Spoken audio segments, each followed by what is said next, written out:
High করো। Hi, good evening. কেমন আছো তোমরা সবাই? আশা করি সবাই খুব ভালো আছো, আর আমিও ভালোই আছি। তো দুদিন থেকে ভিডিও আপলোড করতে পারিনি, মেয়েটার শরীরটা আবার কালকে রাত থেকে আবার খারাপ করেছে। তো পরশু দিন পিসির বাড়ি থেকেও চলে এসেছি, তোমাদের সাথে কিছু শেয়ার করা হয়নি। যাই হোক, তো আজকে সন্ধ্যাবেলা একটা স্পেশাল ডিশ রান্না করবো, তো তোমাদের সাথে শেয়ার করবো। এই যে আজকে চিলি চিকেনের প্রিপারেশন শুরু।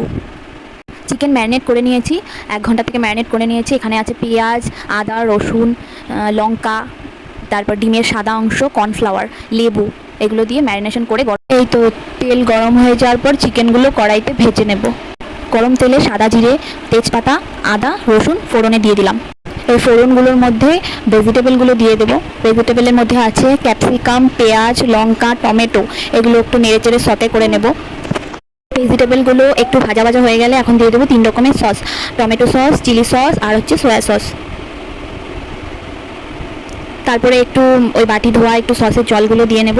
সেই জলগুলো দিয়ে একটু ভেজিটেবলগুলো আর একটু নাড়াচাড়া করে এরপরে চিকেনগুলো দিয়ে একটু লেবুর রস দিয়ে নাড়াচাড়া করে নিয়েছি।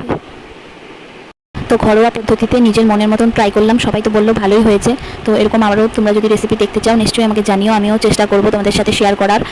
তো আশা করি ভালোই লেগেছে তোমাদের, আর সবাই ভালো থেকো। এইভাবেই ব্লগটা আজকে শেষ করছি। রাতে হবে চিলি চিকেন আর রুটি। তো গুড নাইট। তো এই যে আজকে রাতে আমাদের ডিনার। তো সবাই ভালো থেকো, সুস্থ থেকো। এইভাবেই আজকে ব্লগটা শেষ করছি। নেক্সটে আবার দেখা হচ্ছে। টাটা।